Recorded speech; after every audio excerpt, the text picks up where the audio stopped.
So I got a notice from Google Meet that somebody has to be removed from the meeting. It's Vidat Levi. He should rejoin. So let me tell him that on the chat. Where I'm walking, I do a lecture. I'm like, what's going on? Someone. I have a big problem. The camera was off.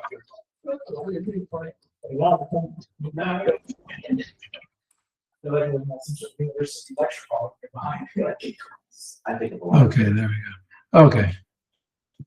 I think that should work now. Let me just send that message. So Google Meet has some issue with some, I don't know why, I don't understand it. So you may have gotten dropped because I turned on the recording. So if that happens, you just rejoin. Okay. Okay, here we go. So yes, I think the Torah uses both Mesopotamian and Egyptian narratives, stories, idioms to express something new. But the people who got the Torah, right? They're from Egypt. They're living in Egypt for hundreds of years. They're used to, you can't avoid it. I know the Chachamim say we still spoke Hebrew, and they didn't change the way they dressed, and they didn't change their names, and they didn't change their language. Okay, but the language they spoke has a lot of Egyptian influence, especially if you're forced into a society that controls you in many ways. So they're going to talk to you and give you commands and set up rations and how much straw you can have. All that talk comes from Egyptian-speaking people. So of course you have to understand their language. They're not going to learn Hebrew. And that of course means you have this mental map and you project the lines blurry. Like people who are from Korea, they could be bilingual, but when they speak English, forgetting the accent, they tend to project Koreanisms on English. They speak Russians, they don't use the, right? And Chinese use the all the time, or one of those, vice versa. But in Russian and Chinese, one of those languages you don't use the, and the other you do. So when a Chinese person, I think, tells you anything, you have to go to the car, to go to the road, to go to the store, which we wouldn't ever say any of that, right? So although they're speaking English, and although we were speaking Hebrew, which was Canaanite, to the extent it was processed by Abraham and Ishaq and Yaakov, it's going to have a lot of Egyptian in it. And that's the basis of A.S. Yahuda's study, the language of the Pentateuch, right? A lot of and I think that thing about the Selem Elohim, which Faur wrote an article about it, and he discusses it, and he quotes this guy, the Salmu in Mesopotamian, how you infuse the spirit of a god into a pesel. So that's the Israelites didn't come up with that. So they had to use idiom that people could understand, right? And we'll see in a minute, or like about 10 minutes. So the Torah is part of the linguistic apparatus that makes Adam, Ruach Malela, is what the Chachamim call Kitab and Michtab. So those were created Erev Shabbat Ben Hashem Ashot, which means at the very end of creation, which tells me that that's the Adamites right there, right? Because that's the last. And there was a process of Adam developing into this Ruach Malala, what Faur calls, first he noticed linguistic subjectivity, but he still didn't, he knows he's different than the ape and the dog and the wolf and the camel, but he doesn't still have a sense of self. Truly, right? Until he starts talking to somebody. I think that's why Eve comes into the picture. Although the Chachamim painted, who did he spoke to? He spoke to God. But I think after that, it made it much easier to have an Isaac Kenegdo who he could talk to, and she could talk back to him, and they both have separate personalities. Now you know you exist, right? I'm not sure, somehow the Pre-Adamites didn't have that sense. And it is true, people in crowds just assume the dogma of the crowd, like those people who were marching yesterday. I don't know if they think for themselves. Really. I think they're fed, oh, he's a king, he's a dictator, fascist, he's a Nazi, and that's how they perceive Trump, right? They couldn't possibly think for themselves because really a king, there's no protest.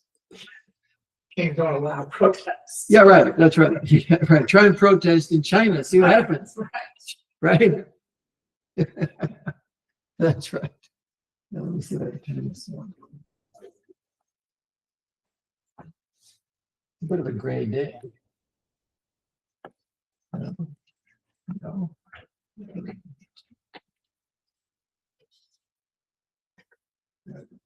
Okay. So now let's go to Bereshith chapter. I just want to review a little bit of the creation of man, right? So here are a few points. So let me share my screen now.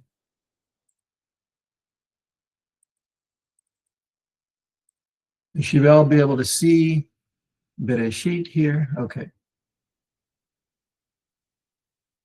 So Yom Hamishi, creation of animals, right?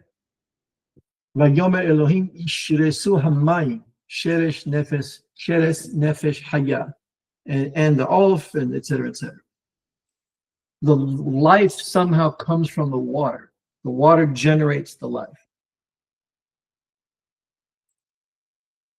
That's not going to be the case in man's case. Vayibra Elohim et hataninim hagedolim. I think those are the dinosaurs. I know everybody says because of Rashi, the whales. I think it's the dinosaurs. Yeah, I think it's the dinosaurs because Gedolim, etc. So I think that there are some references to Leviathan and Behemoth, but I think that the reason that those were mythological creatures was because humans somehow remembered something about dinosaurs. So it's the same thing. So I think so. That's right. And on that note, but just not to have a whole distraction, Immanuel Velikovsky, you may have heard of him. He wrote Worlds in Collision and Earth in Upheaval, which is all about the Mabul. He also has a book, which I don't think was published. It's published on the internet, but I don't think he ever formally published it. It's called Mankind in Amnesia. So he was like trained as a psychoanalyst. So Freudian, right? So he believes that any kind of collective trauma is recorded in the human psyche, but pops up as mythology. It's just like you're saying. So there's all kind of things that man wanted to forget. Most of it, I think, is tyrannies, but some of it could be the early pre-Adamite experience with the Taninim, which I think are the dinosaurs.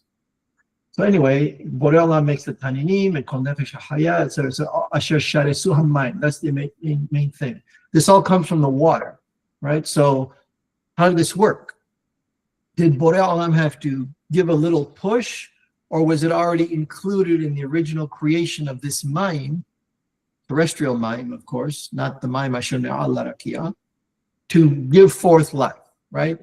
So one relevant point on that. I don't know if you ever read the Moreh Nevuchim chapter about the difference between Rosh or Rishon and Reshit. Any of you familiar with that? Okay. Rishon is the first item in a sequence, but it's not necessarily connected. It's just first came this, then came that. Like they're pulling cars off of a transport. First you drive the BMW, then second you drive the Acura, then you drive the Honda. The Acura, the BMW coming off first has no connection to what comes 3, 4, 5, 6. A reshit is an impulse, you might say, in the language of physics, that time releases. So the energy or the signal or the effect of the impulse, different effects emerge in a sequence, but they're all included in the original impulse. It's like when you drop a nuclear bomb, several things are going to happen. First, there's the chain reaction.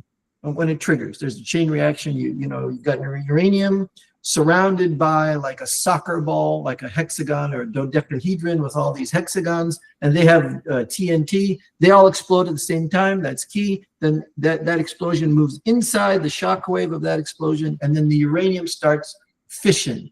And it takes a few milliseconds or maybe nanoseconds before the chain reaction gets so big it can't be stopped. And then there's a shock wave, and then there's a fireball, and then there's the mushroom cloud. All of those are included in the reshit of triggering the atomic bomb. Same thing with creation. Bereshith bara Elohim et hashamayim ve'et ha'aretz. Harambam says, with a reshit, which means it's like, suppose you plant 7 species in the ground at one time, and first grows the mint, and then a couple of days later comes the thyme, and then comes the cherry trees, and then comes the oranges, but they were all put in the original planting. That's a reshit. So, given that explanation, I think that when you say Yishresu Hamayim, it was already part of the plan of the Bereshit, bara Elohim, that initial creative impulse gave rise to what we see on these other days. I don't think the creation of Adam was included necessarily in that Reshit, except to the extent that we have cells, just like all mammals, and we have lungs, and we have breast milk, and all that kind of thing. So in that sense, we're part of the original Reshit, but there was another creation. So anyhow, Elohim, etc., etc. It tells them, Peru, Erhu, these are the animals still, Umilot, Hamayim, Bayamin, etc., etc. That's Yom Hamishi. So that's for animals part 1. Now animals part 2. Vayomer Elohim toseh ha'aretz. Now the land somehow has to give forth to other life. How does the land give forth to life? I don't know, but it does. Toseh ha'aretz nefesh hayah. This is a key term. We're going to get to it in a second. Leminah, and they were divided into species. Behema, varemes, v'chayto'eres, leminah, v'hicheh. Okay. Now, Vaya'as Elohim et hayat ha'aretz. Is that asiyah different than toseh ha'aretz? I don't know. I just raised the question. What do you mean by Vaya'as Elohim et hayat ha'aretz leminah? Didn't you just say before toseh ha'aretz nefesh hayah leminah? I don't know. Did he have to give an initial nudge? I don't know, but it's interesting. And so all those, behema, varemes, hayah, they're all there. Vayar Elohim kitov. Now, Vayomer Elohim. Now this is a change in Lashon to probably tell us something phenomenal or monumental is happening. Na'aseh Adam b'sanlenu kidmotenu. So God's speaking in the royal we. Or you could say he's including the malachim, like the Dirasha. What does that mean? Not that they participate in the creation, but we are governed by certain physical, chemical, biological laws, just like any other mammal. So you could call those malachim. Is there a malach that says in charge of development in utero of the lungs? Yeah, I think you could use malach in that sense. I think that's the sense that the Hachamim use it. So when they say God consulted the malachim, it means the creation of Adam, although it's something new, the Selem Elohim was totally new. But the vessel in which this Selem Elohim is provided or actuated has a lot in common with the prior biology, right? So I think that's what it means. I think it means to me, but you could just say it's the royal we also, and it's speaking in the royal we to tell you something important. We'll get to that in a second. Virdu. What's virdu mean? What's the shoresh? No. That's why there's a rada. That's why there's a dagesh. Resh dalet dalet, which means to lord over. Not unlike the hu imshol bach, after the whole story about the Nahash and the changed reality, and then Boreolam tells the man the hu imshol bach. That's a little bit the same sense as v'yivdu. That's different than here, though. Whereas in day 5, isn't there a v'yivdu? Yes, let's see. I think so. Urdu. That's right. So that is yarad, I think, because there's no dagesh there. Where is it? No, Urdu is also in Yom HaShishi. They're both in. I don't think there's in Yom HaShishi. Okay. But All right. Urdu is also in Yom HaShishi. But So here we go. That's right.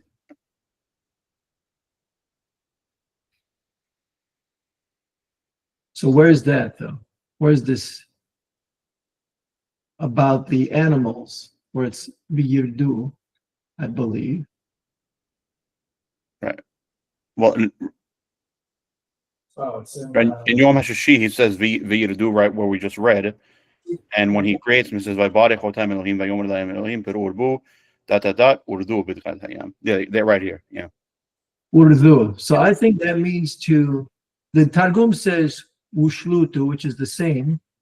I think this just means, is it the same? I'm not sure. Is this Shoresh Resh Dalet Dalet, or is this Shoresh Yod Resh Dalet?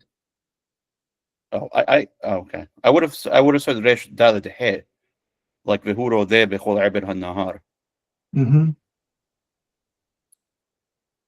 But I think Resh Dalet Dalet means to rule also. They may be connected. I don't know. But I think Resh Dalet, that's why there's a Dalet of Yirdu. Yeah, but I think Hacham, that might be the Resh Kal because of the Sheva Nah of the Resh. No, I would say no. It could be, but I would say no because that's a Shiva Merahef. I don't think you get a Dagesh Kal after that. And I think the Shoresh is Raddad. I don't want to check David Kamhi right now, but if you check, I think you'll see Shoresh Resh Dad. Okay, anyway. Okay. So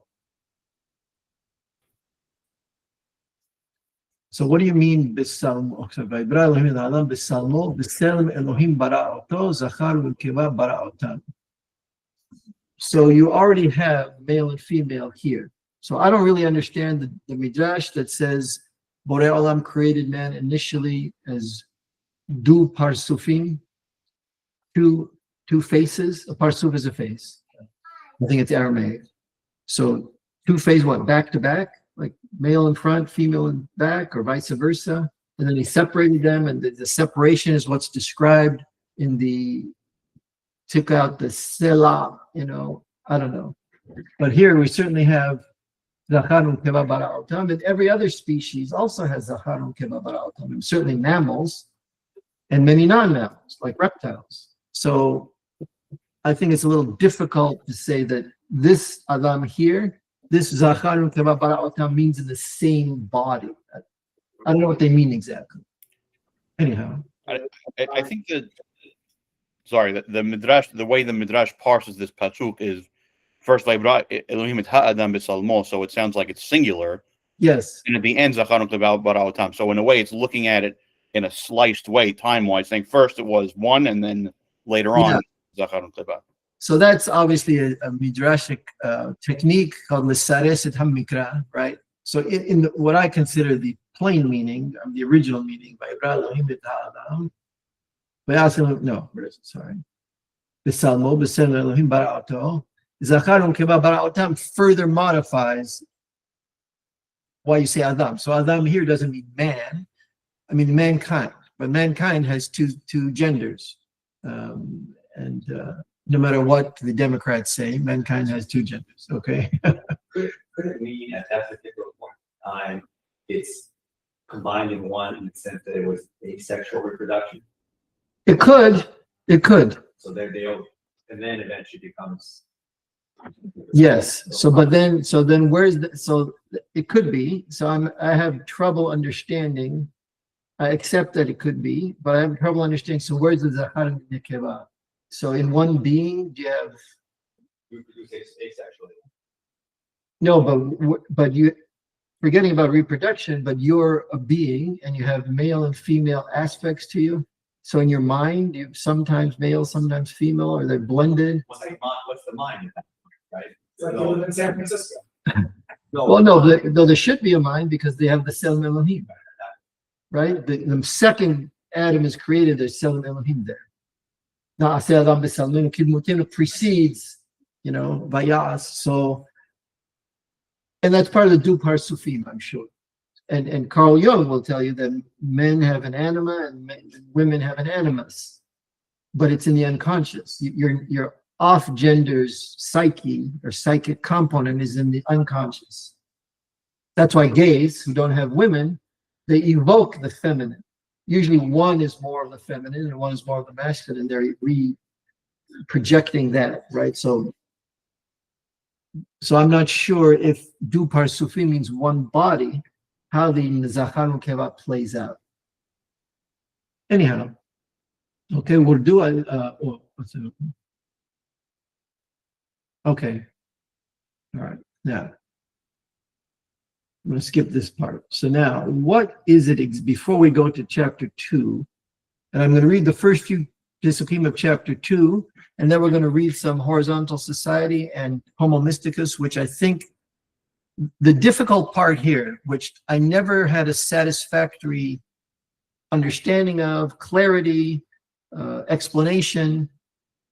Once you know, is the following. Once you know that there's pre-Adamites, which is clear to me that there were. Okay, Cain is worried about people killing him.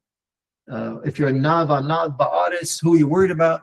Who's Bona'ir for 4 people, right? Mom and dad and somebody, a son and a brother. You're building a city. Isn't that a little pretentious?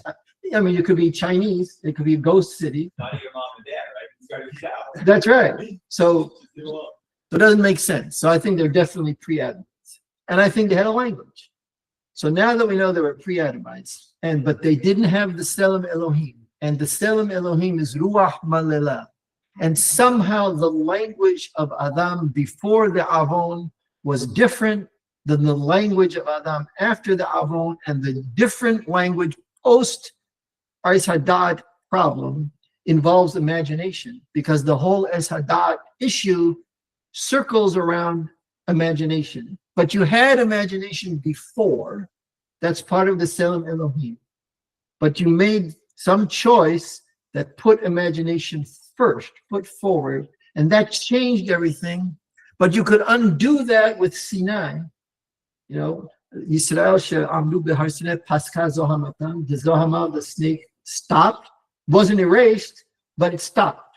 Right? So the infection stopped growing. The cancer stopped growing. You still have the tumor. Could you undo the tumor with your immune system? We say yes, but it takes a whole lifetime to do that. That's the whole point. So the mitzvot are supposed to give you a push to insulate you from the zohama of the snake and allow you to return to the Selem Elohim, which is what we call Ruach HaKodesh, and hopefully Nibu'ah. That's the whole 9 yards from the Maimonidean point of view.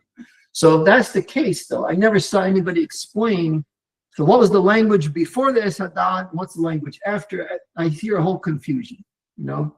And a lot of it comes from taking the metaphors, which are non-Israelite, literally. So you think it's a real snake. So there was a snake with legs like an alligator, but actually they weren't on the side, they were up. And he, like a lizard who could like scamper across with, you know, little legs, and then he lost them. Now he's just a pure snake like you see in your garden. That's not the story, right? I don't think that's the story at all.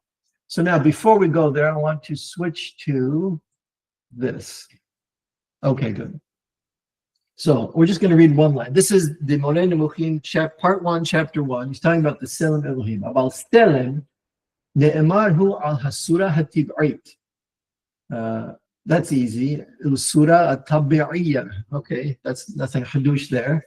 That's the Lomar al-ha'inyan asherbon nihya hadabar. So now this is in Arabic. This is important. This is really the key to this whole first chapter of the Moreh Nemuchim. Do you want to read that for us, Maury?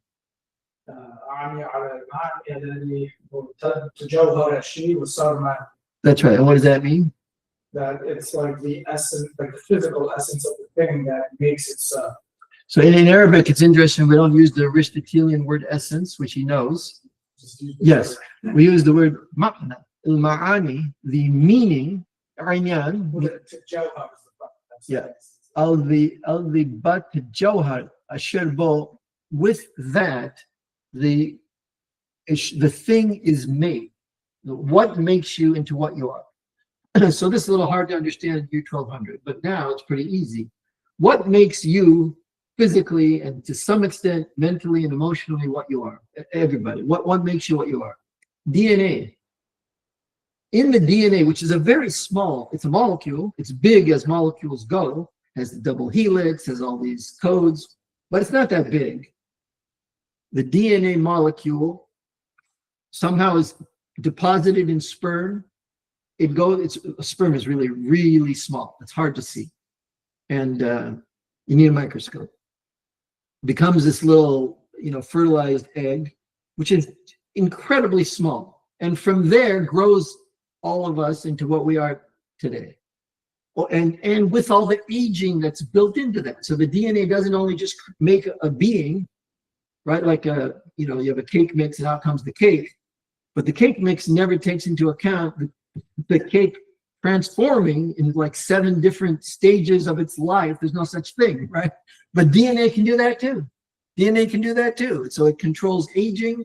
It controls whether you could get cancer in relation to interactions. There's genes for that. So the DNA is really the Selem of the biological human. But that's not what the Selem Elohim is.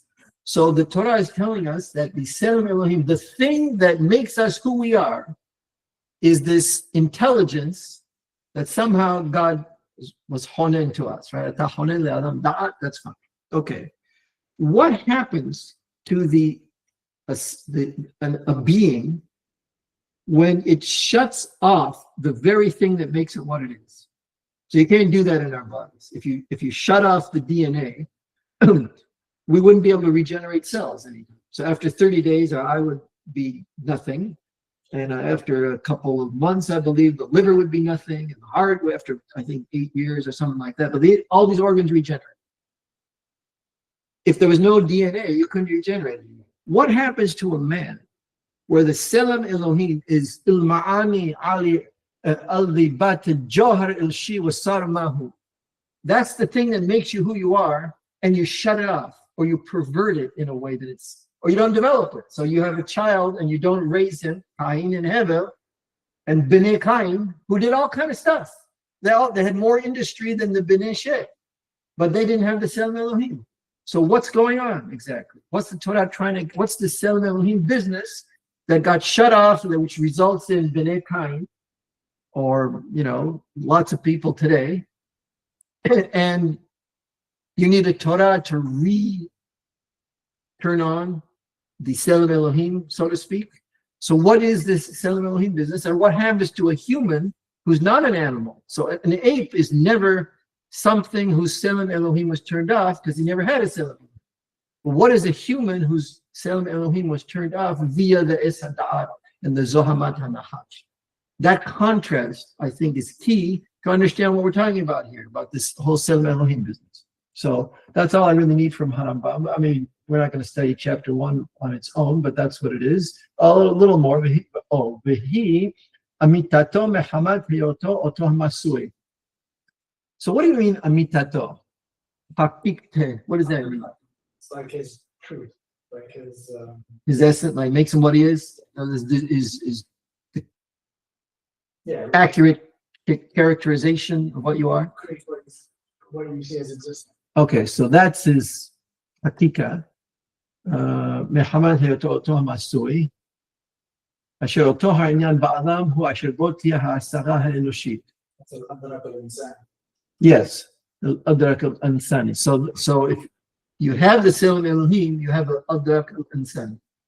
If you turn it off, what do you have? So people say, oh, he's very intelligent. Like Carl Sagan. Was his Selem Elohim activated? I think Niels Bohr, yes, for sure, 100%.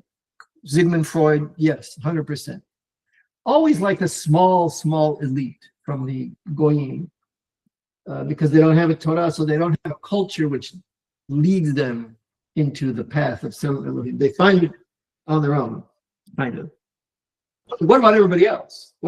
So Einstein could make E equals MC squared. That allows the atomic bomb. Did Oppenheimer have the Selem Elohim? I'm not so sure. But you could implement somebody else's Selem Elohim creation. So is most of humanity lacking al-adrak al-ansani? Seems so. If we're going to say that, when the snake came upon Eve, he spewed his Zohama into her, right? And then stayed and keeps going until Yisrael sha'amdu behar Sinai paska Zohama. So that's what I wanted to say there. Would that kind of explain then how they could build? I mean, if we could build a nuclear bomb, and the guy who did it has no Selem Elohim, sounds pretty off. Right. Then couldn't the same type of person build a city? Yeah. Yeah. Except it seems that there was much more industry from the Bnei Cain after the Es haDaath, but they're still Bnei Cain, which they're Bnei Adam, than the Pre-Adamites had. Maybe their priorities shifted.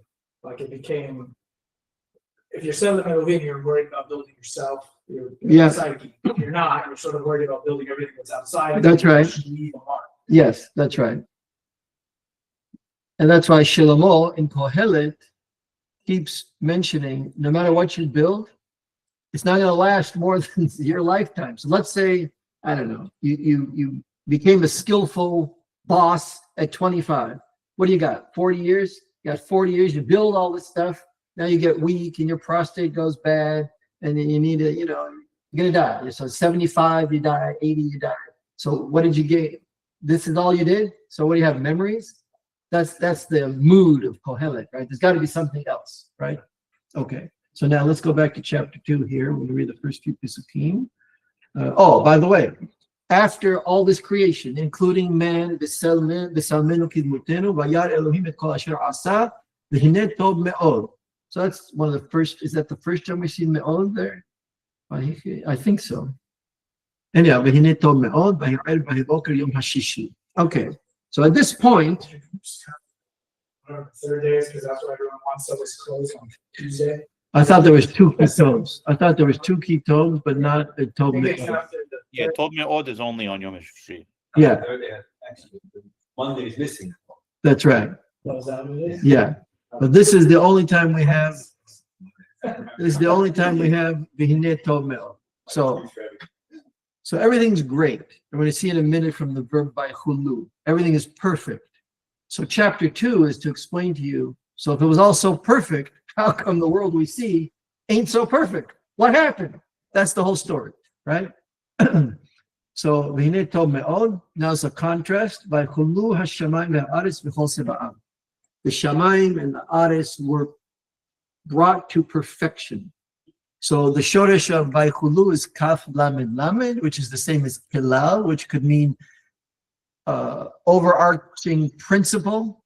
It could mean all-inclusive. It could also mean perfection, like a woman on her wedding day is kililat yofi, right? Okay. So everything's perfect, brought to perfection. Halal, that's right. It's a dagesh. That's right. You shouldn't forget that dagesh, because otherwise you might marry something you don't want, because kala means he destroyed. Yeah, right. So not kaleta, but kala. So when a woman becomes a shrew, it's always involved the animus, even though they're feminine. But there's a tough feminine which is invoking the animus, to use Jungian lashon, and that could destroy you. So make sure you have a kala and not a kala, right? So when they always talk about weddings, the kala or the Syrian rabbi, the kala. The Syrian rabbis, I'm sorry, but I've been watching this for 45 years. They're just imitating the Jays with a pseudo-Syrian accent. They don't have the accent of El Azar, alayhi salam. Not even, right? Or Max Tower. Good accent. They don't even have that. They have, the kala and the hatan. They'll do the comments a little bit, but it's just a vort. It's a vort with a processed through an SYAI. It's like when they take Trump and they have him singing rancheros, right? So they take the J from the Lithuanian yeshiva, and then AI morphs it, and it comes out Sephardic, right? But that's pretty much all you get, right? So no one says kala. I don't ever hear kala with dagesh. What's the matter with you? You know what I mean? Or if someone is open the window, you say halon. Halon means someone who's sickly. In Ladino, hazino. Halon, Vishoresh halal, het lamed lamed, which means an opening. That's why halal is a bread that when you bake it, it opens, because there's a rakia between the top dough and the bottom dough. That's a halal. Halal just means he was sick. Halal, he got sick. But it starts with language. Bnei Yehuda sheshamru al leshonam itkayema toratam biyad. So now, here we are by chulu hashamayim ve'haaretz v'chol sa'am. It's all perfect. By chal Elohim b'yom hashibi'in, and Borei Olam brought to perfection on the day after creation. V'lachto asher asa. Here's a problem. the creation is what made everything perfect. Why do you say Vaychal Elohim Bayom HaShibi'i? It should have been Vaychal Elohim at the very end of Yom HaShishi, because that's when the creation was done. After creation is over, there's nothing to make perfect. So I don't know. There's two answers, both of which are mediocre in my opinion. The first one is Bayom HaShibi'i means at the first instant of Yom HaShibi'i, you could, because there's no more creation and there's a Shibitat Beri'ah, Vayishbot Bayom HaShibi'i. Now you could say the whole thing, this is a perfect universe. All right. The other one is, I don't like really, it's Kabbalistic more. It says, by creating a Yom HaShibi'i, he made the creation perfect. I don't know what they mean exactly. I don't know. Is the first one, maybe it's a turn of phrase, I don't know. But it's probably the following. You wanted the Shibi'i to echo. Vaychal Elohim b'yom HaShibi'i milakto asher asa. Where is it? Vayishbon b'yom HaShibi'i. The accent is on Shibi'i twice. If you said Shishi and Shibi'i, it wouldn't sound good. It's like a rhyme. So the pasuk is divided into two, and it's very parallel. I think that's why it is. Okay, now, Vayishbot b'yom HaShibi'i. What does Shabbat mean? To abstain. So a lot of the Goy intelligent societies like China and parts of Buddhism and Taoism and the Indians, ancient Indian cultures, they have creation stories, but the creation is, and sometimes there's a mind, like in the Buddhist school, there's like a mind, one mind, or there are two minds. By mind, they mean an intelligence that did all this. Most people are not that stupid to think this just comes random, like, you know, the Obama religion, which is like, there's just pure secularism, and I believe in science, you know, Joe Biden, I believe in the science. What, you don't even know what science means. What do you mean by that? Have you ever constructed a hypothesis in your life? I doubt it.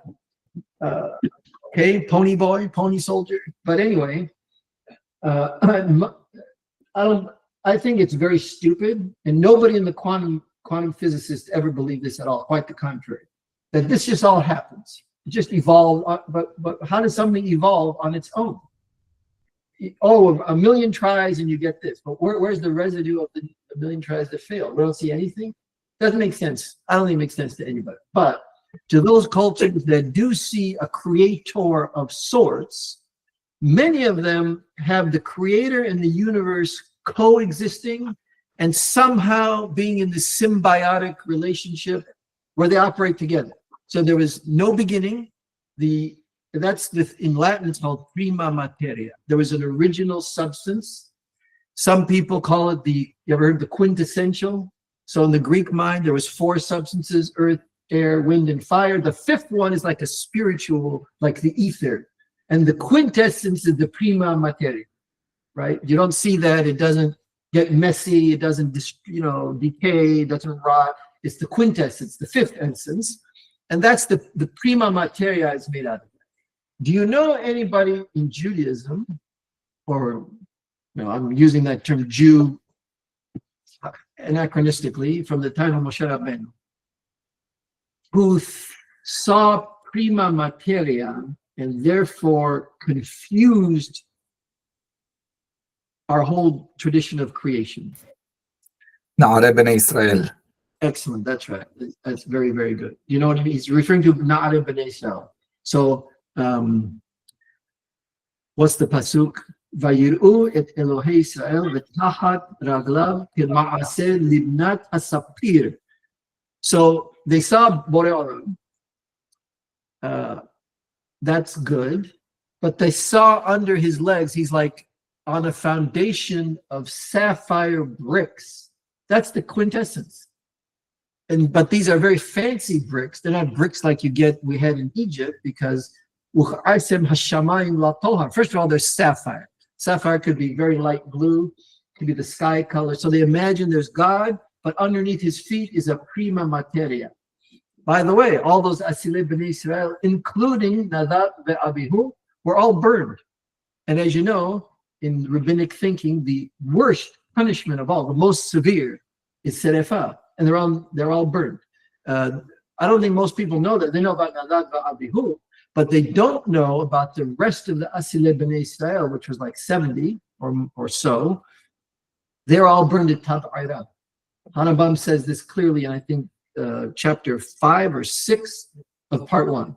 How come Hanabam seems to be the only one who Yeah, how come? says that? And he says he has a rabbinic source for it. I don't think we know that anymore. But how come nobody? So everybody's Maimonidean, right? Like in Seattle. I'm sorry, but everybody, when you see nonsense or worse, you spend your life trying to negate it. So I was always bothered by anti-Dinim Muflaim.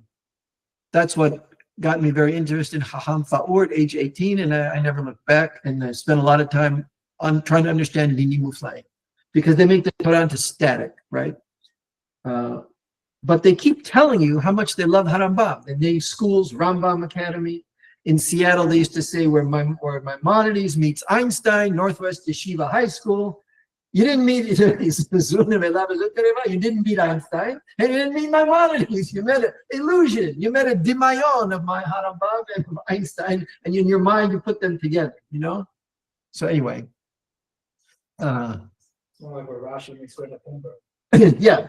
So how come nobody picked up on this thing about Tab'ira? How about nobody picked up on what does it mean by Yirut Elohei Yisrael v'tahad ragav kema'aseh libnat hasapir? That's very negative. Has those people been allowed to live and teach, and because they're the asileh, they're the the princes, we would have been totally confused. So that's why they had to go. Okay, so now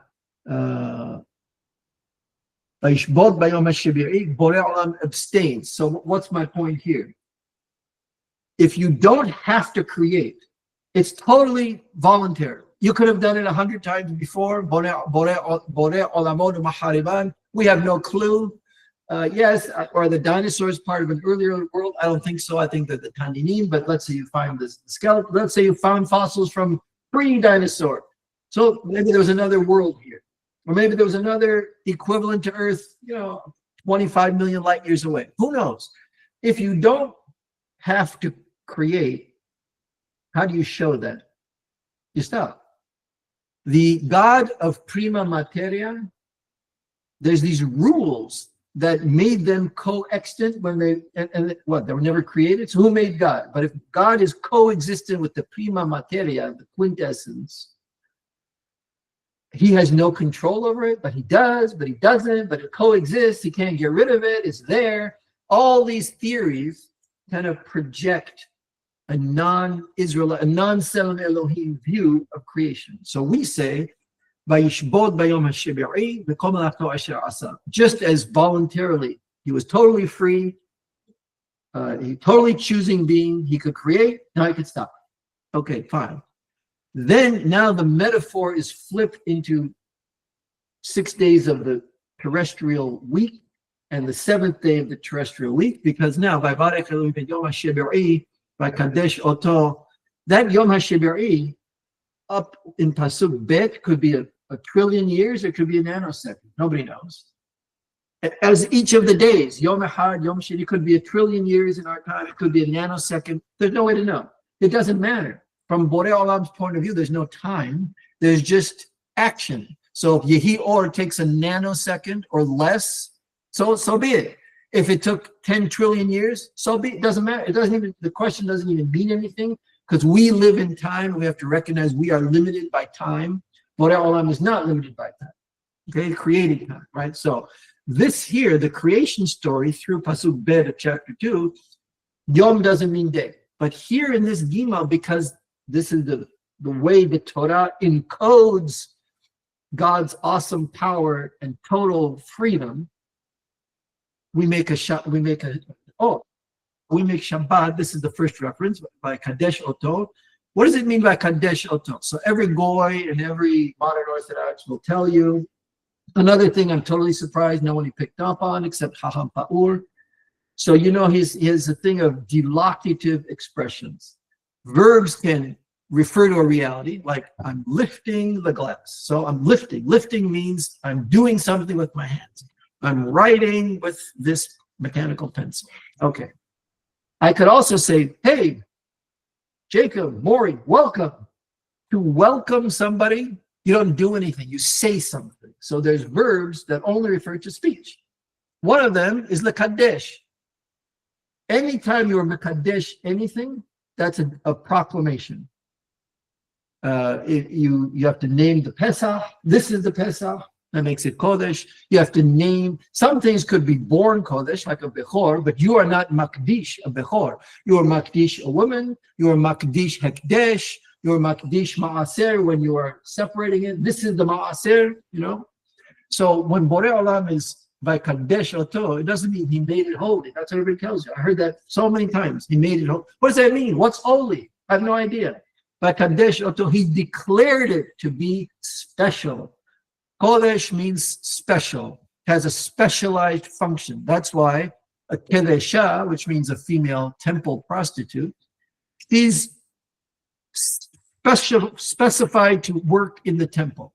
She doesn't sleep with anybody. I mean, she could, but you have to go to shul to sleep with her. If you don't go to shul, no sleeping, right? If you stay home and you go to the football game or you go to the mall, no sex. But if you go to the shul, yes. Okay, so she's a kedesha, right? Yeah, you know. Okay, so like kadesh otoki washaim kom la'ato asher bara Elohim la'asot. Very good. Now, and this one more word, la'asot. So he declared it to be kodesh. It's special for us. Now he's declaring for us, right? He's speaking to us. Because we have a Selem Elohim, we could hear the speech of God and process it. That's the point. The process, so what Faur calls the michtav, that's the Selem Elohim. If you don't have a Selem Elohim, you can't have a michtav because you don't know that you could read a text according to how it strikes you.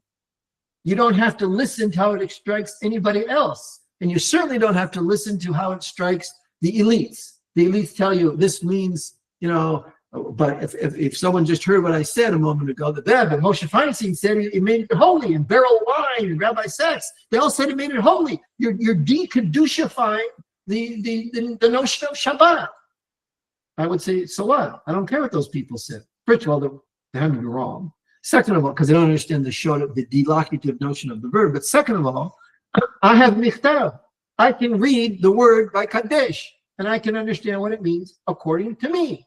That's a michtav. That's the Selem Elohim. Now, Asher bara Elohim la'asot. So mahloket, what does that mean la'asot? First of all, most people tell you it means just like the original creation was with Bereshith bara Elohim, which is an impulse that plays out over whose effect emerges over time in a sequence. So now you created all these species, including stones, and including continents, and including, of course, all animals, and including the heavens, right? Because everything in this universe, nothing lasts forever. Nothing. Zero. Not the sun, not the Andromeda galaxy, not a black hole. A black hole is formed, and then it does something which we don't fully understand. Dark matter, it's all active and dynamic. The time scale may be much, much longer than our lifetime. So until these recent few decades, nobody understood that, but now they understand black holes are created. Black holes have a life cycle. Something happens at the end. I think they maybe get so super dense, something happens to them, the information leaks out of the whole thing. So anyhow, la'asot, everything in this universe continues to operate. Continents are being formed. Lava is erupting. Pluto is doing whatever it's doing. Saturn, once upon a time, was a star. Now it's a dead star, but it has the rings, all this kind of thing. Everything is operating. What about this Selem Elohim character? You gave him choice also. So the la'asot of Adam could be good. It could be tov me'od. Could be not so tov me'od. Could be bad. He is also dynamic. And what Adam chooses also affects his constitution. That's why I think after the haDaath, his physiognomy changed, right? And the environment changed. So we lived, and then again after the Mabul, there's choices involved in the Mabul, and then the Mabul led up to Noah, etc. Noah wasn't such a tzaddik after the Mabul anyway, as we all know. The whole incident with Canaan, etc. Okay. So we change our environment based on choice. That's part of the Selem Elohim, choice. So Asher bara Elohim la'asot, chapter 2 now, the rest of it, is going to tell you, well, how did we get from V'hinei tov me'od to what we got? Because part of Asher bara Elohim la'asot is all these beings have choices. You may not think an electron has choice, but just look at these experiments, the double slit experiment. You ever heard of that? You can never know where a particular photon is going to go. You have two slits and you have an emitter. That's the famous double slit experiment. 90% of the time it goes to the left slit, 10% of the time it goes to the right split over the law of many millions of photons. But as to one individual photon, you cannot tell whether it's going to go right or left. So you could say it has choice. All subatomic particles in that sense have choice. What makes them choose? I don't know. Is there a malach associated with that phenomenon? You could call that the choosing being. I have no idea, but all these elements of the whole siba'am of the universe has choice. We have a lot of choice in our psychic makeup, right? But they have choice in where they're going and what they're doing and how long they're going to live and how they're going to, is this photon going to ultimately interact with another one? They both annihilate themselves into antimatter? Yeah, he chose it. So chapter 2 is the la'asot part. That's what's happening. So Elle toledot hashamayim v'ha'aretz b'hibbare'am. B'hibbare'am, I think, is nif'al. But anybody have any other option? So lehibbare, I'm going to say, is like lehishamer. It's the nif'al of bara. So nibra, lehibbare is to be created. So that b'hibbare'am. I would have thought hitba'el, but maybe It could be. So then, do you have hitba'el where the taf is assimilated into the bet? I believe so. I can think of an example. Okay, that could be then. Yeah, and he uses kad it beri'u, which is itpa'el in Aramit. So it could be that. What's the Arabic? Anybody know? Let's see.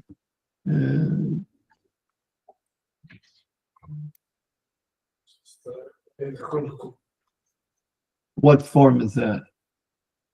That's, I think, kind of more like a pua. Yeah, yeah.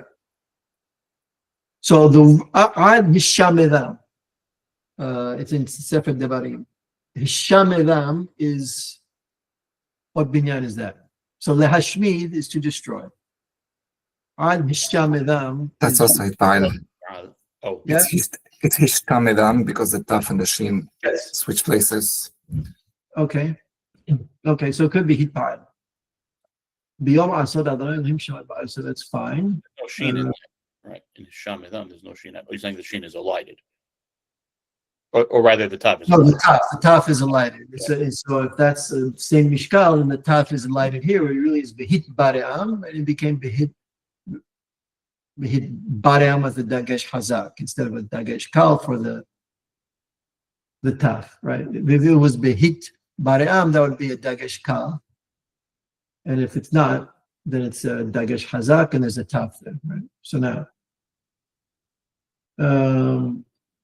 I don't think we need to worry about this for the moment.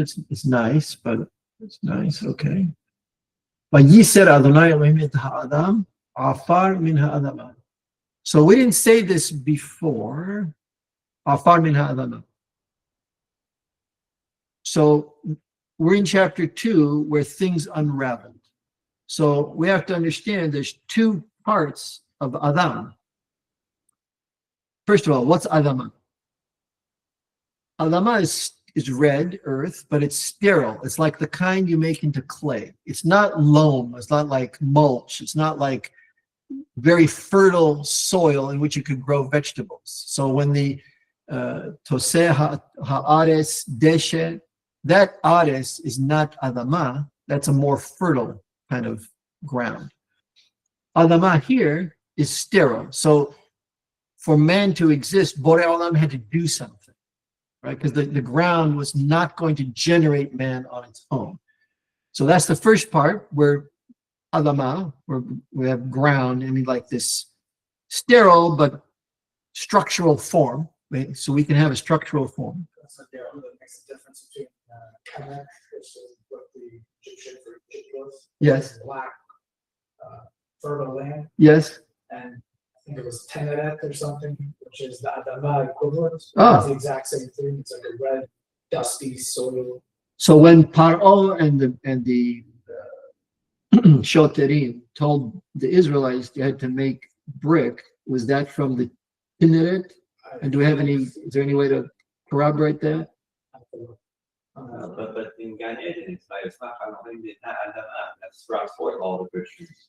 Yeah, in Gan Eden was a super fertile place, but was Adam made? There's also mention that the land had nobody to work it. That's right. So I think that in Eden, it was a little bit of a special situation. Outside of it, no. So that's a good point. So let's look at it for a second here. So the whole Siyah Hasadet Tirmiya Ba'aris, all the trees before they were there, the whole Isav Hasadet Tirmiya before any of this grew, Kilohim Tira Elohim ala Aris. There was no rain.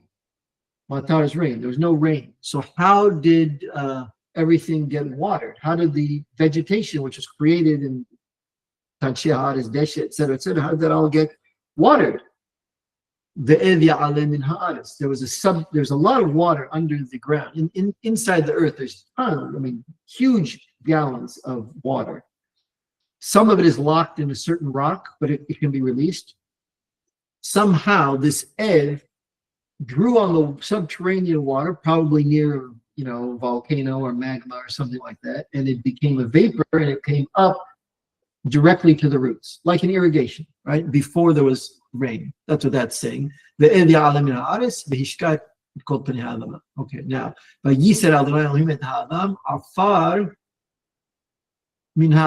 he was made afar, dust from the sterile soil, the sterile matter. And that's part one. And part two is by pah be'apav nishmat hayim. That's taking on the metaphor of the Egyptians have it and the Mesopotamians have it, that when you infuse a pesel with, which is called a salmu, when you infuse the pesel with its life, that's the deity that exists outside of the pesel. So it's called consecrating a pesel. You blow into the pesel. There's a special ceremony. They opened the mouth of the pesel and they brought into the mouth the deity that they're trying to have inhabit this pesel. Once you consecrate the deity, now the deity inhabits it. It could inhabit a million pesalim because it's a god, right? It's spiritual. But this metaphor we're borrowing from here. So, but we said the words nefesh haya about the animals. So, but this is a different nefesh haya, which is why the Targum makes the whole hullabaloo. Over there, you didn't translate l'ruach malila. Now you translate l'ruach malila. So there's something significant happening here. This nishmat hayim affects the biology. Whereas in the animals, their so-called nefesh, they don't have a neshama, but their nefesh operates their biology, but it doesn't affect it. Because they were generated from the Eres, right? But humans had to have that's an extra act of creation somehow. That's the Selem Elohim haDaath talks about. That makes us really who we are. Because of that, it affects the biology. Your neshama affects your biology. That's why humans are more vulnerable. So we don't have any natural defenses, right? We have skin, we don't have fur, we don't have spines, we don't have these thick skins like the dinosaurs and all these cells, etc. So Borei Olam makes Adam. He also makes a gan be'eden, but Adam was not part of the gan. So then he takes Adam, Asher Yasar, from some other place or realm, puts him in the gan. I think the gan is a very super fertile place. Okay. Now one more thing, and then we'll go to the horizontal society. וישמח אדוני אלוהים מן האדמה כל עץ נחמד למראה וטוב למאכל. We never said here, so Borei Olam plants from, he grows in plant, he grows from the Adama, but I think this is a different kind of Adama than the Adam Adama. Kol Ais Nechman Lemar'eh, V'tov L'ma'achal. Notice these are two different categories. Eve, later on, is going to connect them. That's the effect of imagination. You could have Nechman Lemar'eh for whatever reason, and then you could have Tov L'ma'achal for other reasons. Peanuts are Tov L'ma'achal, right? They don't look so good. They look kind of weird. Potatoes are Tov L'ma'achal, but when they come out, they're dirty. Same with carrots, etc. It's not like a majestic tree or one of these bushes with all these flowers, which are poison. Could be, many of them are poison, and you can't eat them. So, Tov L'mar'eh, Nechmad L'mar'eh, the Tov L'ma'achal are two different categories. And now here's a third category. Ve'ayis ha'chayim b'toch hagan. The Ayis ha'chayim was b'toch hagan, as opposed to, this is syntagmatic opposition, the Ayis haDaath tov v'ra. The Ayis haDaath, you could read it as an ellipsis, the Ayis haDaath tov v'ra, also b'toch hagan, but it doesn't seem that way. If the Ayis ha'chayim b'toch hagan, the Ayis haDaath tov v'ra, that's just there. And that's why the Chachamim say, Borei Olam never showed Adam the Ayis haDaath and never will. Yeah, he finds it on his own. All right, now. If I may, talking of the Bereshith that you mentioned before. Yes. So with the creation of Adam, you have Vayipach be'apav nishmat hayim, that's the Bereshith, and the consequence of that is Vayi ha'adam le'nefesh haya. And here with the trees we have Vayita, that is the Bereshith, and the consequence is Vayasmach. Yes, that's right. Yes. Is that all part of the Bereshith bara Elohim, or that this is a new Bereshith? Might be a different Bereshith. I think the one about Adam is a different Bereshith. He didn't have, so the universe operated for a while, through near some point on Yom Shishi without Bnei Adam, right? So there were Pre-Adamites. You could call them Hayot, but they had language and they had tools and they could build buildings. Could they build them as well as Bnei Cain? I don't think so, because of the Selem Elohim. The perverted Selem Elohim can do a whole lot more than the Pre-Adamite who doesn't have Selem Elohim. But you had a universe without Adam. So I think that's a separate one. Is the Gan Eden something new also? That's another layer of creation, another Reshit? Could be. I don't know for sure. Could be. It's a good point. Okay, so here, Nechman L'mar'eh, Tov L'ma'achal, I think it's very important that these are two separate categories, and you're supposed to oppose this to what Chava says later. Okay, so now that we got the Ayis haDaath tov v'ra, I don't think we need about the Niharot, etc., etc. Let's go to this here. Let's see, and I marked all the pages. So now I have horizontal society. There is handout here of that.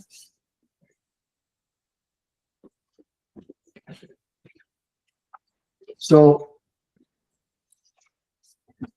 one of the points Chacham Faor makes in this book, The Horizontal Society, because he starts out talking about Kitab and Nichtab, right?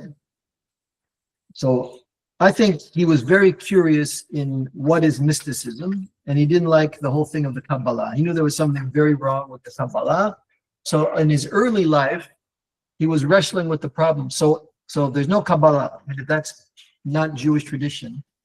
What is authentic Jewish mysticism? And that led to Homo Mysticus. He started in his inquiry, his personal inquiry. So nobody writes a book unless they're curious about, they're answering their own questions. Every single book is that way. What you care about, you write it, you study, you try to figure out, and then when you figure it out, you want to tell people, or at least leave some record of it. Maybe someone won't have to take the same journey over 40, 50 years to do it. Okay. So, but when he started on his inquiry that led to this, in his mind, he was already quite advanced. So he didn't need this book. This book is he realized when he wrote Homo Mysticus that those of us who are going to try to read it need a background before we could ever read it. So horizontal society is the background. It's what I call backfilling. You could teach a course, let's say you're Richard Feynman. You could teach a course in quantum electrodynamics. But then you realize, and then while you're teaching it, a few, Asian kids in Stanford, they get it. And they're in the front row and they're excited. But a lot of the white kids are zoned out. They don't get it. Right? So Feynman says to himself, you know what? I started where the Asians started because I taught myself physics when I was a teenager. So to me, this is Divarim Peshutim. But these people who are the elite of the California university population who are here in front of me in Stanford, they don't get it. So then he had to say, you know what? Physics isn't taught properly. Let me teach 2 years of physics. That became the Feynman lectures. If you teach physics from the point of view of someone who's a master of quantum mechanics, it's a whole lot easier to teach the physics. The students understand it much more clearly, and everybody's happier. I think horizontal society is Chacham Fa'ur saying, nobody understands what I'm talking about. Right? In the Homo Mysticus, they try to read it, they try to get the footnote, they get a few things like, Lashon HaKodesh doesn't mean holy tongue. Bravo, wonderful. But a lot of it, the part about apophasis, who ever heard of apophasis? No one has any clue, right? That's why, although a lot of people ripped off Chacham Fa'ur on the Ayunim, so-called scholars in the kind of modern Orthodox Israeli academic realm, nobody ripped off Homo Mysticus because they don't know how to rip it off. They don't know how. I think some people have tried to write imitation books of Homo Mysticus, and I don't think they really worked.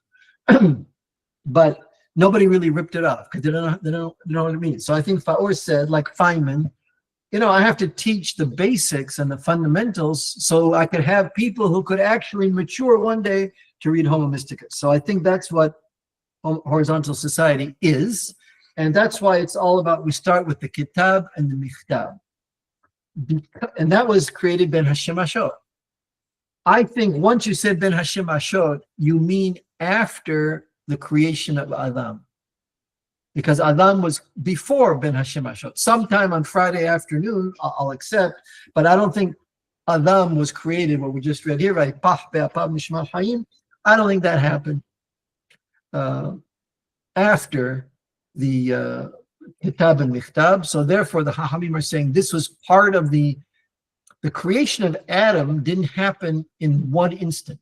It was, as you say, Yaakov Bereshith, and that the effects of that Reshit played out, and that's what we're reading this part about horizontal society to tell us, which is all those discussions between God and Adam about language, right? So now, let me see here.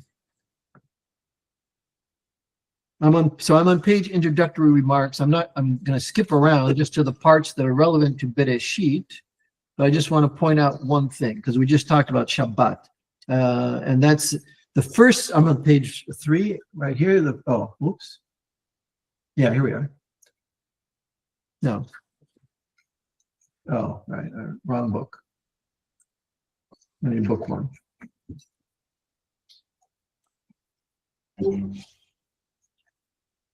So if you want to understand what Fa'ur tried to say about creation, this is what we're studying, Bereshit chapters 2 and 3, 1, 2, and 3.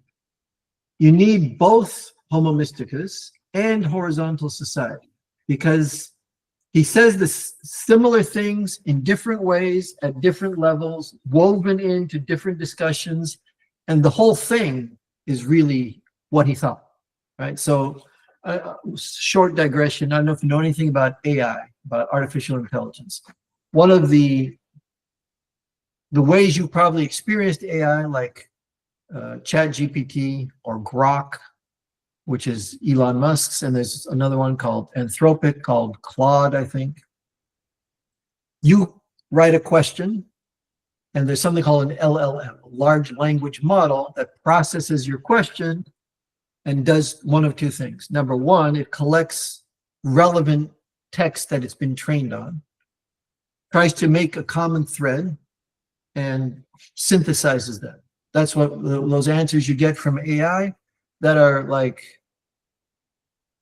here's the primary thinking about this. You want to ask like, what turns on cancer genes? What turns on oncogenes? I'll give you snippets from papers written in medicine. It doesn't think. I think DeepMind and Palantir, they don't have a free interface like Grok or ChatGPT that we can use. They try to think. What do you mean think? They're trained on a bunch of texts. The texts are written by intelligent people, but no person ever puts in one or all the texts he writes everything he knows. He's writing about a topic that he's consciously trying to explain, and that's it. Does he know more? Yeah. Is he conscious of everything that's the more knowledge? No. Very fancy LLMs try to extract the knowledge point, which is often unconscious, but it's a thread you can discern over hundreds or thousands of texts, which only an LLM could do. So they're trying to train LLMs to think and to infer from, all the works of Einstein. What would he have thought about antimatter, which he didn't know about, right? Or what would he have thought about quantum entanglement? Did he ever say anything which is like a remez, which gives off, he was thinking about it, but he never completely formulated it, right? So, Hacham Fa'ur's writings, we have to do the same thing. It's not enough to be expert like a idiot savant like Rain Man to be able to quote back every page of every work. That's not going to help you. I mean, kind of, but it really doesn't help you unless you synthesize them in your own mind using your own michtav, and you extract a common thread which may be just lurking below the surface, but he never explicitly addressed. So I think our job as the next generation, if we're going to be able to pass it to anybody, is to read his works together and try to synthesize them. What he doesn't say in either, but it's obvious when you compare and contrast what he's talking about. So I think a lot of that is the whole haDaath has all to do with language. It all played out in Adam's mind linguistically, and his language changed. And what do you mean that the Selem Elohim gives you the possibility to embrace imagination in an unrealistic way? How does that happen?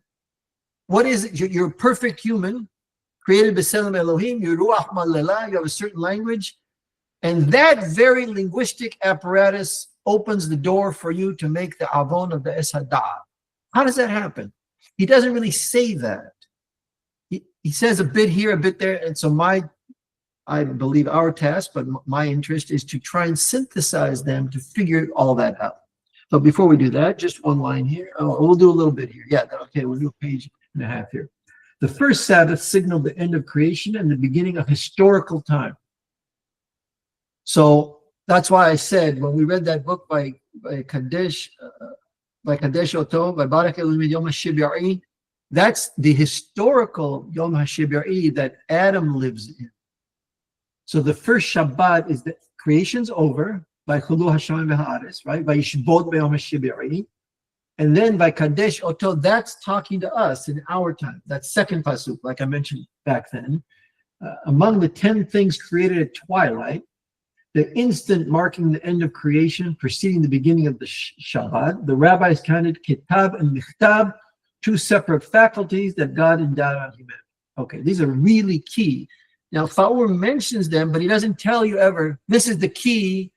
If you want to understand Homo Mysticus, you must first understand Kitab and Michtab and see it in yourself, or you're not going to get it. That's the remez, it's nirmaz, it's not explicit. Two separate faculties that God endowed on humanity. Okay, usually these terms are taken as synonyms. Kitab standing for script and Michtab for writing, resulting in a tautology. I've never heard anybody really explain this Midrash. People read it, it's there. They say, Michtab Elohim, who? So like on the luchot.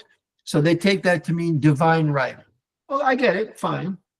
That's not what michtab means that's not what it means there, and that's not what it means in this midrash either. We'll see in just a second. The correct interpretation was given by Rabbeinu Hananel, quoted by Yehuda Bar Gelone, 11th and 12th centuries. The first term, kitab, refers to the alphabet, the particular letters that you write. For example, Aleph, Resh, Sada. So you think, linguistically, you have Ruach Malela. How do you communicate to another being, whether it's God, or if it was God, it's ben Nibu'ah. But that's why I think you needed Hava. How do you communicate to other humans, including the children you're supposed to pass this very Selem Elohim to? How do you do it? You can't just, how do you tell them, don't do this, do that? Do you see that star? That's a star. That's the light that's coming here from that sun. How do you say that? How do you do that? You need language. You can't communicate to anybody except Borei Olam without language.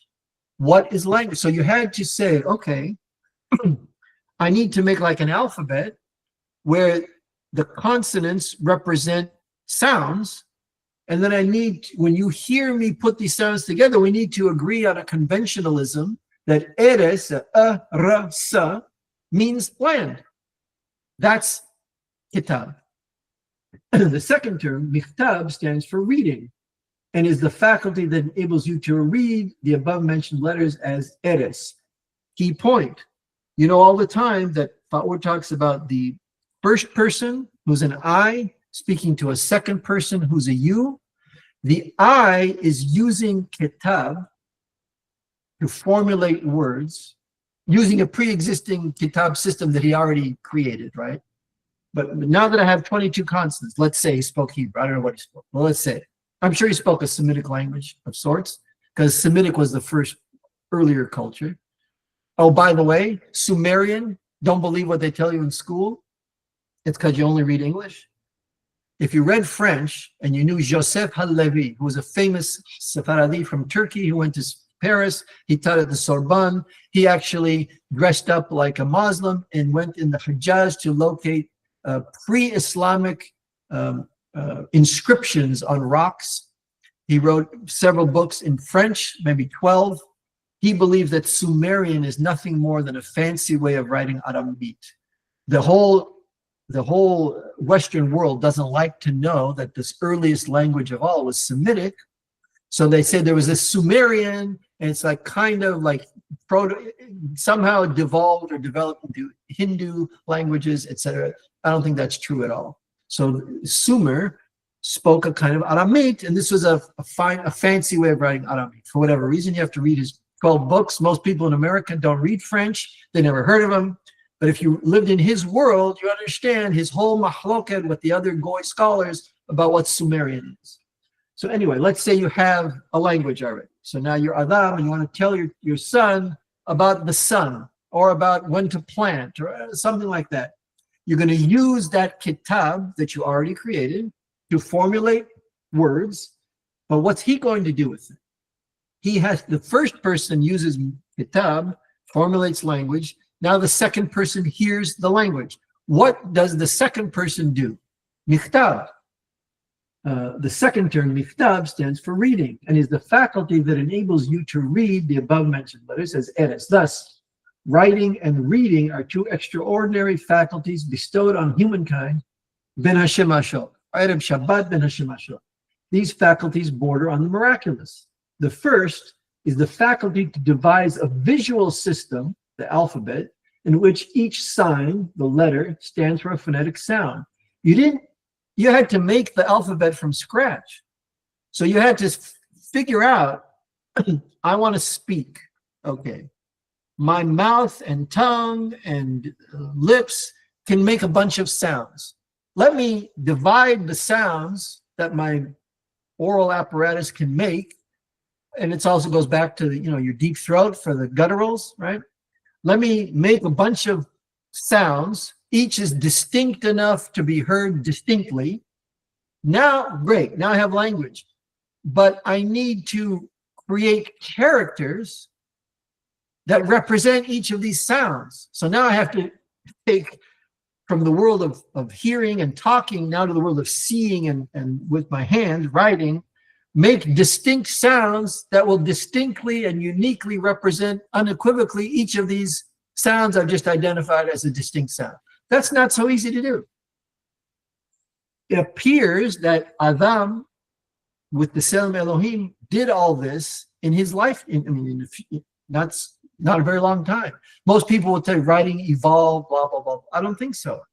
Yes, I think the Pre-Adamites had a kind of symbolism. I don't think they had Kitab and Michtab. And then after the Bnei Adam came on the scene, they adopted it. Some more monolingually, some less mono, right? Okay. The first is, okay, all right, did that? Which each sign stands for phonetic sound. To gain a better insight of the miraculous aspect of the Kitab and Michtab, we must remember that the Hebrew alphabet consists only of consonants. Vowels are excluded. Thus, the Kitab consists of symbols, each standing for a consonant, an unpronounceable phonetic sound. The Michtab system is the faculty of synthesizing the Kitab into something transcending the symbols themselves and reading them as a word. To accomplish this, the reader must mentally provide the vowels to an unpronounceable set of consonants. After citing Rabbeinu Hananel, Rabbi Yehuda Bar Geloni expounded these points further. The Kitab system stands for the faculty of devising the shape of each letter, as with our alphabet, in which each individual letter stands for and by itself, given that speech is composed of phonetic sounds emitted from different places, all the way from the internal larynx, that's a ayin, a het, to the external lips, which is b, v, w. At twilight, God bestowed on Adam and his posterity the faculty to devise different symbols, in which each symbol stands for one of these phonetic sounds. In Hebrew, the system is designated kitab. The word that is phonetically synthesized out of these symbols, which are the alphabet, is designated michtab, reading, which is the phonetic fusion of the letters, which are the consonants, thus reading a written term as a word. So this is fantastic linguistics. The Goyim didn't know linguistics until the mid-1900s, or late 1800s, but then really developed 1900s. And we have Hachamim talking about this. The Kitab and the Michtab is in Midrash. Rabbeinu Hananel and Rabbi Yehuda Bar Geloni took the Midrash as a kind of a remez and developed it and explained it in this way. You see a very similar description in the introduction to, it's a book of grammar written in the Golden Age of Spain. I forgot that it's Duran. What's Duran's grammar? I forgot. Ma'aseh Efod, very good. Ma'aseh Efod. And also, I think a lot of this is implicit in Yonah ibn Jannah's Sefer HaRekmah, Kitab Aluma. Okay, so now I'm just going to read one more paragraph. I think we have to stop because we don't go over the time. Ad kan tehom Shabbat. Obviously, it's going to take a lot longer to cover this curriculum than 90 minutes. So I'm certainly open to having follow-ups. This is probably a 4 or 5 session study. As I said, I really want us to master at least these portions of horizontal society and Homo Mysticus, that you totally internally understand it, as opposed to still wrestling with the words. So let me read this last paragraph, and then I will stop, and I can take any questions. The Hebrew alphabet breaks the grid signifier signified. Okay. An important feature of the alphabet is that it excludes vowels. A scroll of the Torah containing vowels is ritually void. This bears directly on the Hebrew concept of reading, kiri'ah. It involves interaction between the michtab system, whereby the reader mentally supplies the vowels, and the kitab, or unreadable consonantal system. The word, therefore, is the creation of the reader. That's really important. That is what is unique about Adamites. The Pre-Adamites had a kind of language, but they didn't have a linguistic subjectivity. So they didn't feel authorized to interpret what whoever was the dictator said, the warlord or the king. So when the king spoke, everybody monolingually kind of understood what he's saying. Nobody ever asked the kushya, but when you said this, there's a possible exception. No one ever did that. They just did what the crowd said the words mean. So you don't really have an individual reading. You have a crowd slogan, and the crowd tells you what the slogan means. And that's about it. Like, well, the emperor, look at the emperor's new clothes. You could never ask the kushya, but wait, he's naked. There are no clothes. No, because everybody's telling you, look how great the clothes are. So you think you're an idiot and a dib if you don't see the clothes. So you go along and you fake it until you make it. And sooner or later, you join the collective delusion and you see the clothes, right? That's what happens to everybody. I think, we have some Sephardic boys who go to schools. The schools are not so good. But age 14 to 17, the mind starts to open and they say, wait a minute. It can't be this magic they're talking about. And like, the Satan came and turned himself into a pool of water to drown Abraham. Can that be literal? It doesn't make sense. All this stuff that Rashi's dredging up all the time. It doesn't make, and we're presenting it as the Peshat. It doesn't make sense. Unfortunately, most of those ultimately do see the clothes. Some people are willing to say, the emperor is naked. I don't care what you all say. I don't care if the big rabbis say it. I don't care if the teachers say it. I don't care if the rich people in the knis who appointed the teachers and the rabbi, they all say it. I don't care. The guy's freaking naked. You can't tell me otherwise. I don't know what you guys are talking about, but this emperor has no clothes on. Very rare, but that's what I'm trying to, and I hope you guys join the effort. We're trying to create a corpus of this Maimonidean tradition that we could pass. So when you see the emperor is naked, even though everybody telling you he has clothes on, you have the guts to say, no, the guy's naked. I think we'll stop there. Do we have any kushyot, uba'ayot? Let's see. Okay, that's yes, about Ben Moshe, that's it. Oh, who I should be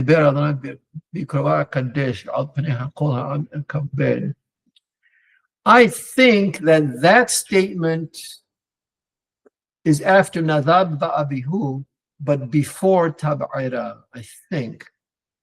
That's what I think. So we have the narrative of Tab'ira.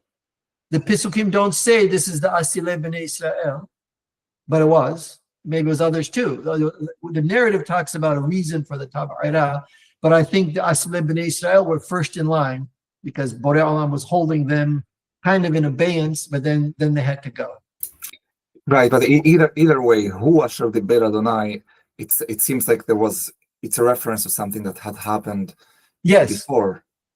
Yes, so right. Yes, so that's why the Torah Shebichtav doesn't tell us everything that went on, all the interactions between the people and Moshe and Aharon and the Nesi'im and the Shebatim and the Levi'im. Nobody knows. So there are things which are referred to as having been spoken, which we never have a source for. You're absolutely right.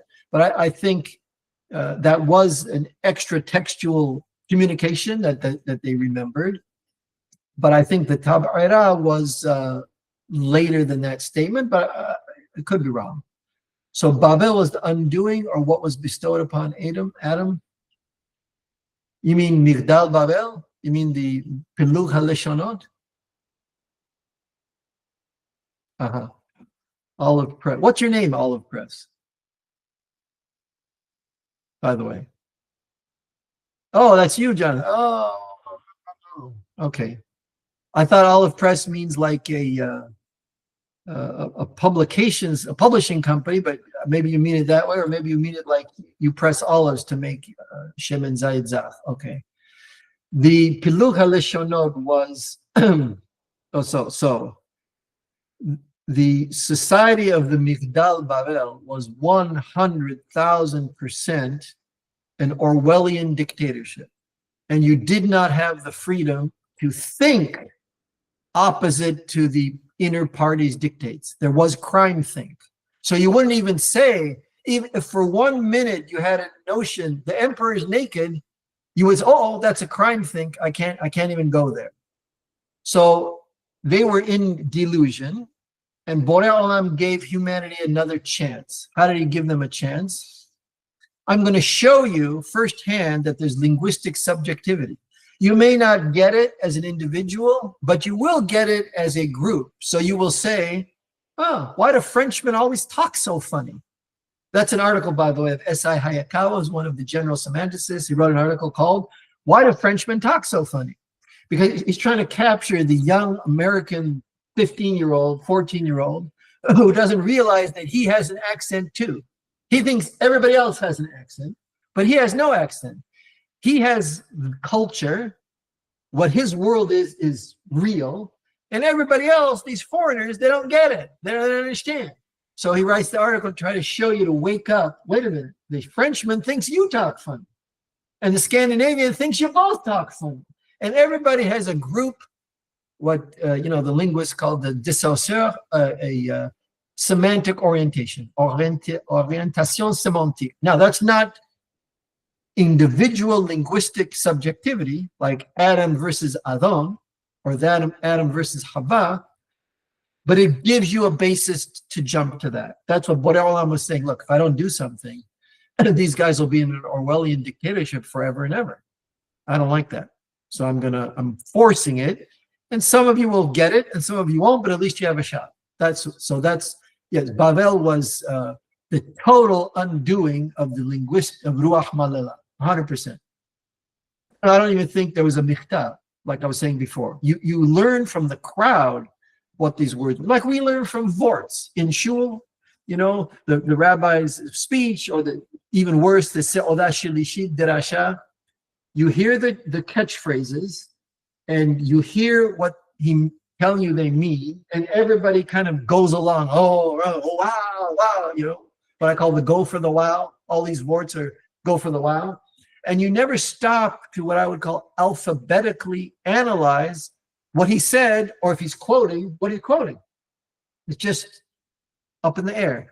Like they'll tell you, oh, Sukkot, and our friend from Eli Miz, Ohel Yosef, Saada, he goes, oh, let's have a l'chaim. He proposed this, Erev Pes Sukkot Ben Hashemashot. Oh, let's have a l'chaim and Sukkot tonight. The first guest is Abraham, the Ushpizin, right? First of all, dude, the Ushpizin thing is never part of the biblical nor the rabbinic Sukkot. Nobody ever heard of it until some Lurianic dudes, 400 years ago? All right. And then what are you saying? What do you mean? The soul of Abraham and Yitzhak and Yahweh, whoever they are, they come to your sukkah and my sukkah and every sukkah simultaneously. What is it, Santa Claus? I'm like, did you ever stop to analyze? What are you saying? What do you mean? I don't think they do. No, he doesn't. He just, but it's Ushpizin. It's Abraham. He saw one of those calendars or those decorations with all the colors, from Israel, laminated. He buys it, puts it in his sukkah, and it says Abraham is the first night. He has a l'chaim. He probably raises his glass to Abraham Avinu, Kav Yachol. So, Excuse to drink by yourself. but when your children watch you do that, so now they get the message, oh, Abraham's here in our sukkah. Is Abraham in our sukkah? Yes, of course. But he's also in that sukkah. How many ways can Abraham be split? Well, millions, right? So you're trained to believe in a kind of a magical metaphysics, and that is, lack of mikdash. That's not ruach malala. That's pre-Adamite kind of language. So I think we'll stop there, unless there are any other kushiot. And yes, go ahead, Eddie. So it seems like the ability to have a michtab system is dependent upon, let's say, phonetic writing as opposed to pictographic writing in hieroglyphics. Yes, it is. Right. It is.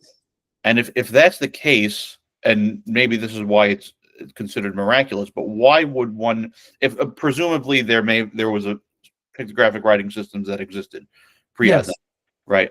So why would Adam make the choice now to use a phonetic system rather than a pictographic system? Because I think he had. So that's really why this is one sentence here, but it's so key, and the other parts of both Horizontal Society and Homo Mysticus that I plan to study with everybody elaborate on this to a significant degree. He says where he says breaks the Right, the signifier signified. breaks right. breaks right. the right here it is. The Yeah, Hebrew alphabet breaks the Greek signifier signified. So pictographic language always has the signifier signified grid. It's never broken. It can't be broken because what you write is an icon of the real thing. And worse, people started to believe that it embodied the icon, which you wrote, which you human made, embodies the essence of the thing. And that's called nominal realism. And people do it even for phonetic languages. So I heard in yeshiva that sus, why is it called sus? Because Hebrew really has the essence of sussiness. There's an essence of horse. You call it horse because you're speaking English, but it's really sus is the real essence of the horse. And sussiness is best described by sus. That's why Hebrew is the language of Alam Harishon. And that's why it's a holy language, because it captures the essences of the actual thing. So you start to think that the essence, not one of the individual instantiations of sus, but the Platonic ideal of sus is embodied in the word sus. So to get out of, to break the signifier signified, that's why I think we have to try to understand, although there's hardly any sources, what were the pre-Adamite linguistic abilities? Because you could have a Migdal Bavel with pictographic language. Maybe they didn't because we came on the scene, but you can't have the break of the signifier signified, and you can't really have michtab that you get to decipher and analyze words yourself according to your own mind as the second person to the dialogue without breaking it. That's why they jumped from the pictographs. They say, you know what, let's take the sound of the first sound of this item that's being iconically depicted. Let's have the icon now represent that sound, not the thing. So once upon a time, there was a bayit, and in Paleo Hebrew,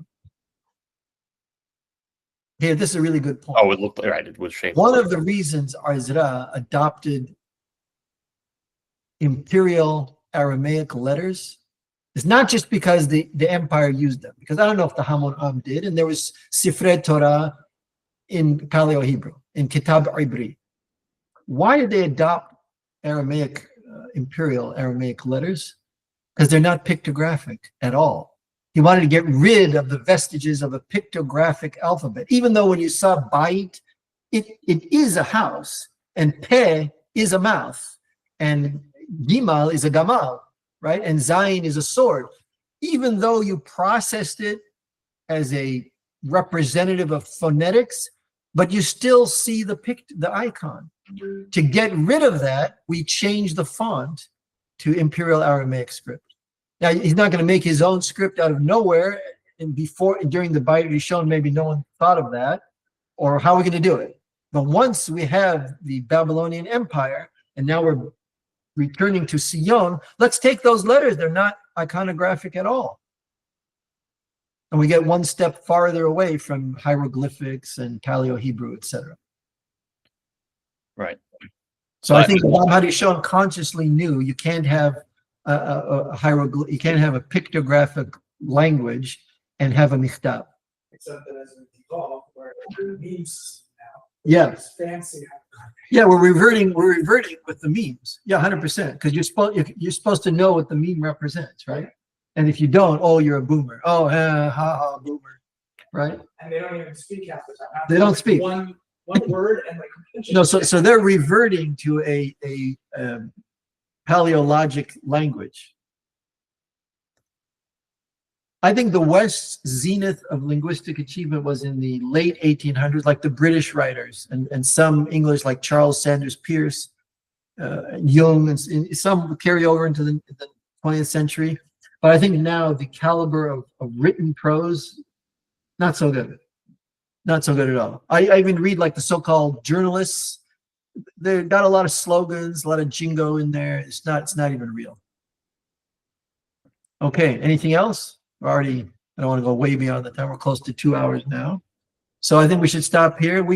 Let's organize among ourselves. Oh, here it is. Is it possible to read all the narratives of Bereshith occurring post-Adam?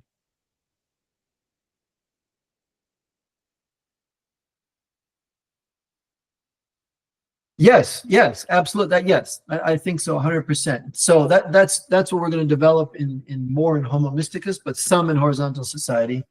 The Selem Elohim has a bad side. Like every choice has a negative. You can't have a real choice to go forward without inherent in the same choice. You could go backward. You could undo yourself. So just like the Arba'an Nifnis La Pardes, it's a fantastic opportunity, and 3 out of 4 totally ruined themselves. Totally, right? So it would have been better that they never tried. So why should anybody try? Because you could end up like Rabbi Akiva or Rabbi Azar ben Arach. Everybody wants that. We want to go back to the state of Ruach HaKodesh, but you got to do it carefully. You can't live on an emotional, imaginative impulse trying to undo imaginative impulses, right? You can't go to the Pardes and approach it as you would a banquet or a smorgasbord or a Taylor Swift concert. That's not going to happen. That's why you have to be trained, right? So, but yes, absolutely. The Selem Elohim is what created the Shedim. If it wouldn't be for Selem Elohim, there'd be no Shedim. The Shedim are the Bnei Kain who did all this industry. The Pre-Adamites had no Shedim, so they weren't as sophisticated. Even on the bad side, it's the Bnei Adam who then taught a lot of the descendants of the Pre-Adamites, like the giants, the Bnei Anakim, etc., how to be better or worse, depending on your point of view, how to be worse dictators and warlords and conquerors and manipulators. But yeah, absolutely. 100% there's a bad michtav. And that's what apophasis cures. Apophasis cures the bad michtav. Notice nobody ripped off Hacham Pa'or about apophasis. He has like 40 pages about it. No one ripped it off at all. They ripped off a lot of the other stuff about Dinim Muflaim and about the Shalshelah Kabbalah and Ayunim, things he says in Ayunim about the Karaites, compare and contrast the Karaites to the Rabbanites, what was Harambam doing. They don't say a word about apophasis. I'm surprised. Even the so-called, I love to read Hacham Pa'or, no one talks about apophasis. How come? Big surprise. Anyway, yeah, that's the answer to that. And it's really developed part beremez, part explicitly, about half and half in the Homo Mysticus. The Horizontal Society, which was written after, as you know, backfills to teach us basic physics so we can read. And it's got kind of the other half. Also, some of it beremez. You have to take, like I call this beremez. When you say one sentence, the Hebrew alphabet breaks the grid signifier signified. You need to know a lot to understand that. You need to know what signifier signified is, how it's used, how the mind approaches it. Is a signified an icon? Is it always the same? Or do you realize that each of us here is the signifier and we understand the signifier in a slightly different way? Like my old teacher, Shemaiah, made the following mashal. If I say, pass me the ketchup, you think, when you hear it, that pass me the ketchup means the exact same thing to whoever told it to you as it does to you. It doesn't. It's similar, but it's not the same. It's like if we both get on a bus in Miami, one of us gets off in New York and one of us gets off in Boston. We're on the same bus going in the same direction, north, on the same region, East Coast, Eastern Seaboard. And it feels like we're kind of on the bus together and we understand each other. But one of us is getting off in New York and one of us is getting off in Boston. There's a slight difference. That's because you have an individual michtav. You have to realize that to understand what signifier signified is. So he says the Hebrew alphabet breaks the grid signifier signified, but you have to reread that in terms of kitab and michtav and what does that mean and what does freedom mean and linguistic subject, all these kind of things that are smattered across Homo Mysticus and kind of summarized, but at a lower level of sophistication in horizontal society. So that's what I think is the proper path forward, and all kind of gems will reveal themselves. Okay, as usual, it's always a great pleasure, and let's organize for another one. we'll need another 4, but we could do this over the entire winter, more or less, and we'll take it from there. Okay? Thank you very much, Chacham. Thanks, Rahab. Bye. Have a good Thank you. week. Thank you.